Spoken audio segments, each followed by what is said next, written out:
What's up, y'all? Wait for some people to climb on up in here. Let's see. Maybe throw on a little. Let's see. Maybe a little Kendrick Lamar instrumental in the background or something.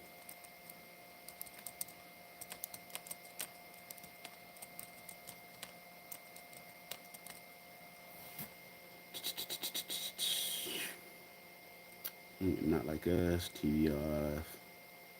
Kendrick Lamar instrumental beats. Let's see. TV off. Instrumentals. Skull up. Skull up. Skull up. Hold on. Hold on. We just gonna talk a little bit of nothing. Playing from Ernslap Tabby. Alright.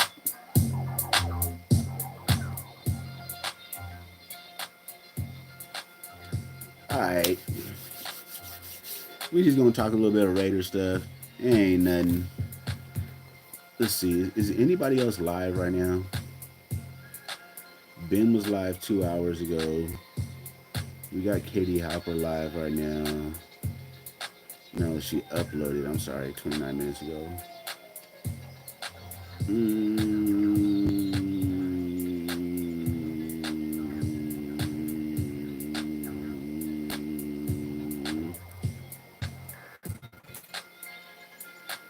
Well, I guess since nobody's gonna come on in here until I start talking, we're just gonna talk about some Raiders. I'm just gonna drop some of my thoughts on the Raiders season this year.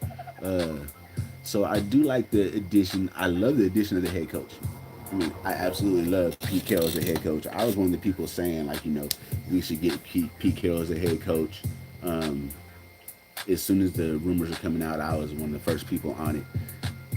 You guys can look back and see that. And then if we're going to talk about quarterback, I definitely feel that Geno Smith is a strong upgrade over Aiden O'Connell and Gardner Minshew. Has one of the best deep balls in the game. Pause. He's being reunited again with Pete Carroll. That's a definite plus. What else can I say about Geno? He's an experienced veteran. Definitely has a good deep pass. My concern with Geno is in the red zone. He has a tendency to throw interceptions, which is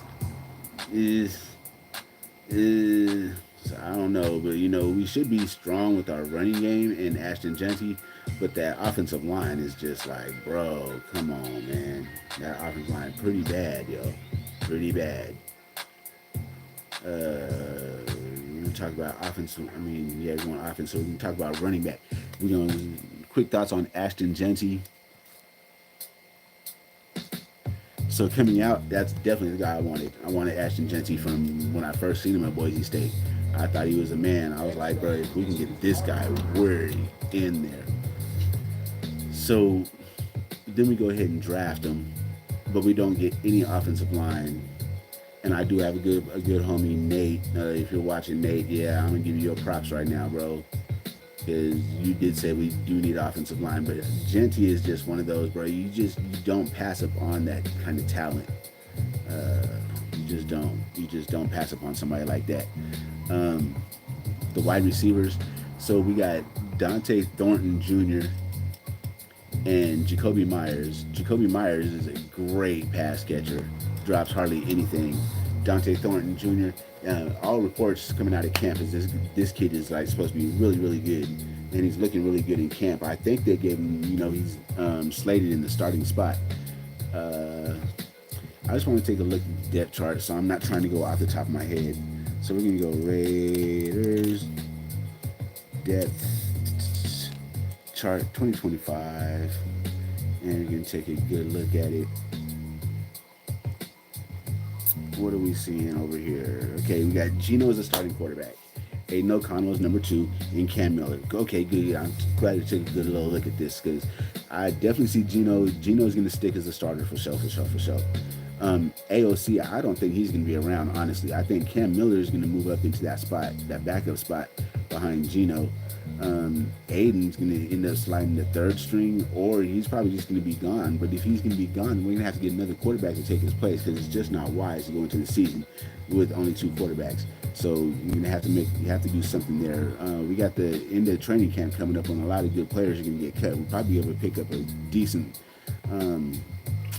backup quarterback there. Then we're going to look at running back. We got Ashton Genty as the starting running back. Raheem Mostert is number 2. Zamir White is 3. And Sincere McCormick is number 4. I see that pretty much being exactly how I envisioned it, providing that Sincere McCormick sticks on. I don't know if we're going to keep 4 running backs, but I mean, probably going to have to because the NFL is a vicious place and it's vicious out here. Then for wide receiver 1, you got Jacoby Myers, and Dante Thornton is you got X, Y, Z, whatever, however the X, Y, Z, whatever you go. Number 1 receiver is going to be Jacoby Myers. Number 2 is going to be Dante Thornton, and the slot's going to be Trey Tucker.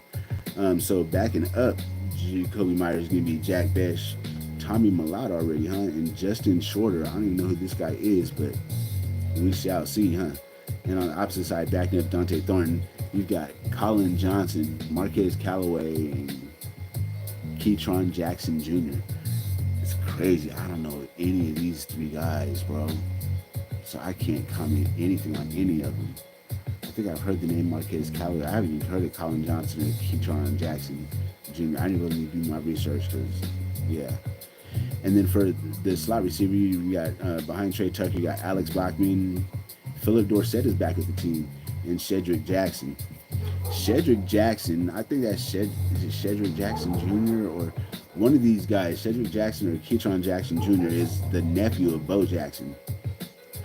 So, I mean, the receivers, I mean, it's not a lot of names that stand out as like, this could be the guy, but then we just don't know with like 1, 2, 3, 4, 5, 6, 7, 8 of these guys like are brand new. Like either I've never heard of them or they're straight up rookies. Like, you know what I mean? So you just have to see how it goes. I mean, the thing is, like with Pete Carroll ran teams like in Seattle. What was I gonna say?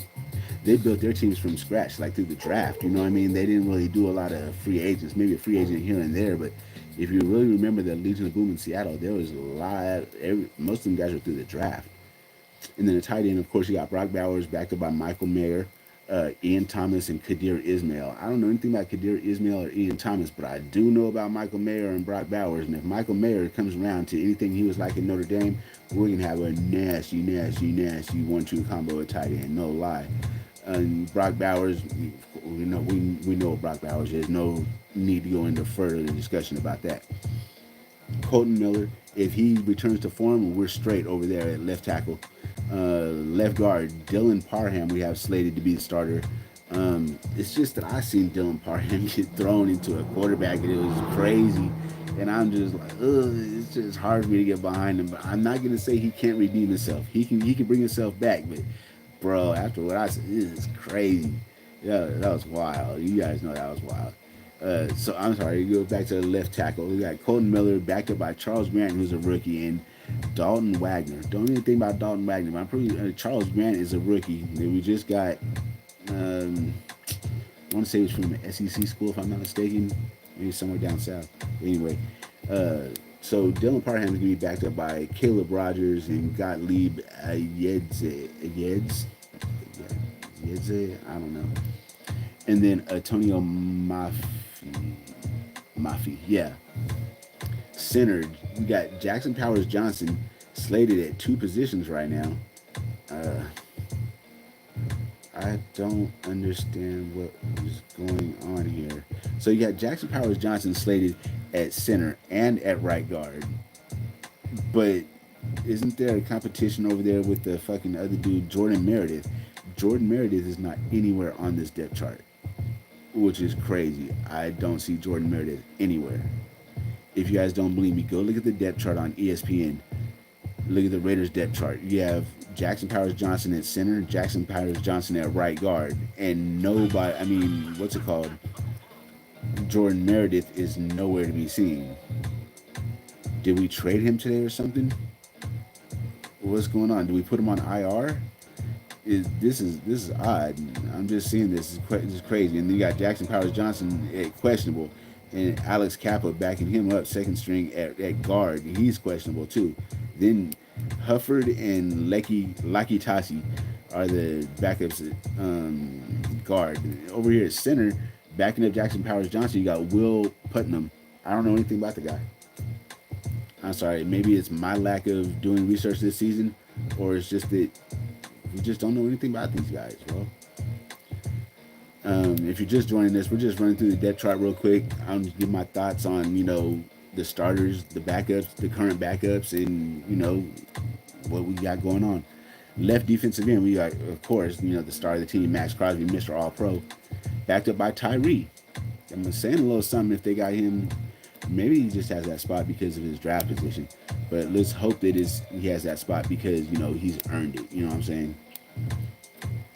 Third string behind Tyree Wilson at the left defensive end is Ja Joyner. Fourth string behind Ja Joyner and Max and Ty, what I'm saying, the left end is Jafari Harvey. I know nothing about this guy. Again, maybe I just need to do my research. Left defensive tackle, the starter. Interesting. Jonah Laulu. I think that's how you pronounce his name. Interesting. He's a starter, and I've never heard of him. Huh. Maybe he's one of them just underrated guys. After this stream, I really need to go do my research on this guy because if he's starting on an NFL team and I don't know about him, I'm really messing up. Behind him, you got Zach Carter, JJ Pegues, Pegues. I don't know how to probably pronounce Pegues. I don't know. JJ Pegs. There you go. That's what we're going. No, Pegs is bad, bro. That's pause. You just gonna call him JJ. You know what I'm saying? Yeah, that's what we're gonna go with. And then Keandre Coburn. Okay. Right defensive tackle. Adam Butler got that on lock. That's not going nowhere. He's in there. Ooh, interesting. Lecky Fotu. He's listed as questionable, as is Adam Butler. Third string is where we got Thomas Booker the fourth, the guy that we just traded Jacorian to the Eagles for. This guy was buried on the depth chart in Philadelphia behind Jordan Davis and my guy. God. That good as defensive tackle they got from Alabama, the one I wanted us to draft. I can't. Oh my God, why am I not remembering his name right now? That's the guy too. But anyway, this guy was the third string defensive tackle. They're buried on the depth chart behind those two guys. We got him over here. He's third string right now. I think that has a lot to do with him just not being acclimated to the team yet. But I think he's gonna end up being the guy. But right now he's third string, so that's again why we're going through this, so I can just get my thoughts or whatever. Ooh, we got Al's Ghost. I see you, bro. Oh shit. I know it says Meredith is a starting center, but if you look on the thing, the ESPN the depth chart, he's not even listed on the depth chart at all. It's crazy. All right, let me get back to the where's I at. We just ran through both the defensive tackle and the left defensive end. So we go right defensive end. We got Malcolm Kuntz. I think that's a good spot. He's gonna be starting over there, and this is gonna be his time to shine. Charles Snowden. Why do I know this name from somewhere? Do you guys know Charles Snowden from somewhere? I think I do. I'm just not quite sure. My daughter just sent me a text that she's on her way home. And Tonka Hemingway and Andre Carter the second. It's a will linebacker. You got Jermaine Pratt, a free agent guy that we just got in. From all accounts, it looks pretty good. But I think there's going to be competition at linebacker because you got Jermaine Pratt and Jamal Adams and Amari Gaynor, all at the will linebacker, which is the weak side linebacker. I mean, like, shit, those are three pretty good prospects at that one position. I think somebody's going to end up getting moved, like, to another. I see out of those ones, I see Kuntz, Snowden, and Hemingway staying. Really, more Kuntz and Hemingway. I just don't know anything about Snowden, so I don't want to rule him out. But they have him listed at number two, so we're gonna go with that. For the will linebacker, we're going. I'm keeping Pratt and Adams, unless one of those guys gets moved, and then you keep Gainer as well. Uh, Middle linebacker, you got Landon Roberts, Tommy Eichenberg, Cody Lindenberg, and Michael Barrett. I'm hearing that Landon Roberts looks slow. I haven't really paid too much attention to him, but we just paid him to come on over from the Steelers. I mean, he might be a system guy. Let's just see how it goes. You know what I'm saying? We need a thumper. He's a thumper. I do know that. Um, the thing is, middle linebacker depth. I'm not too confident with that. I don't know how you guys are feeling, but middle linebacker depth to me is maybe a concern. Maybe not. Shit. I mean, last year, who was the linebacker we got from Pittsburgh? The white dude with the bald head, and I was like, man, that guy's gonna be trash. That guy's gonna be trash. And he ended up being good, bro. He ended up being really good for us. I can't remember his name. Anyway, so the Sam linebacker was the strong side linebacker. Starting, you got Devin White, Jalen Smith, Matt Jones. I don't know Matt Jones, but I know Jalen Smith used to be a beast, and I know Devin White used to be a beast. And if we can get anything, close to the beast that these guys used to be, then we're in good shape. The problem is getting anything close to what these guys used to be when they was a beast is probably not likely. So we just kind of hoping for the best. We got our second preseason game coming up soon. I'm gonna pay a lot more attention to it then, and see you know how it's looking. I can't really make a call on it. It's a little too early. But what it's not too early about is to talk about the left cornerback situation. Darian Porter is looking really, really good in camp, and I think he's gonna be he's gonna have that thing locked down from the jump. DeCameron Richardson, I'm hearing good things about him as well, and we all know good things about Sam Webb. I mean, I like that, the starter and the depth at the LCB. Um, Strong safety. I love this free agent signing, Jeremy Chin. I don't know nothing about Thomas Harper, his backup, or Trey Taylor. We had Trey Taylor last year. And then you got Lonnie Johnson Jr. I don't know much about Harper or Johnson, but I'm not going to lie. I'm not going to sit here and say I know anything about Trey Taylor neither. But I know Jeremy Chin's a head buster. And from what I've seen from Isaiah Palomau, last year and preseason this year, this guy looked like he a head buster too. So we might be getting like the reincarnation of motherfucking Cam and Earl. You know what I'm saying? Too early to say, but let's hope. Oh, this is interesting. This is real interesting. I don't know if this is like they're messing up with the depth chart, but this is very, very interesting. So at the right cornerback spot, you got Eric Stokes is the corner. You know what I mean? He's the guy. And then backing him up is Jamal Adams. Like, is this depth chart, like, am I seeing this right? This is weird. Like, so you don't have, hold on. Hold on. Hold on. What is that talking about? We don't have Jordan Meredith at all backing up Jackson Powers Johnson at center or guard. He's not on the depth chart at all. But you have Jamal Adams, who's always played safety, and now is listed as a linebacker, but he's listed as number 2 corner behind Eric Stokes as well. If you guys are wondering where I'm getting this information from, I'm getting it from ESPN, the Las Vegas Raiders official depth chart. Now, let me take that back. I don't know if it's the official depth chart, but I know it's the depth chart they're showing on ESPN.com. And then the third string cornerback, would be John Humphrey. Don't want to know much about him. Can't make a call on it. I just know that I need to pay more attention. And NB. Who's NB? Nickelback. Darnay Holmes, Greedy Vance, and Q Blue Kelly. I'm hearing good things about this kid. We have him listed as a third Nickelback, which I mean, the Nickelback is a slot corner, right? It's just another way to say slot corner is Nickelback. But third, I mean, I've been hearing good things about him. I didn't think he would be a third. But one of my major concerns going into the season, now that we ran through the depth chart and everything, oh shit, we got Furpo in here. We got D Menace. We got a Poltergeist portal. I posted this in Gangland News Discord. Check me. Oh, for sure. I'll try to check you out, big dog. Um, what was I saying? Oh, the biggest concern that I have, bro, is like going into the season is just Chip Kelly, man. He just doesn't seem like a guy that players want to play for to me. I mean, I could be missing something. I could be jumping out the window on this like the wrong way or something, but he just doesn't seem like a guy that players like to play for.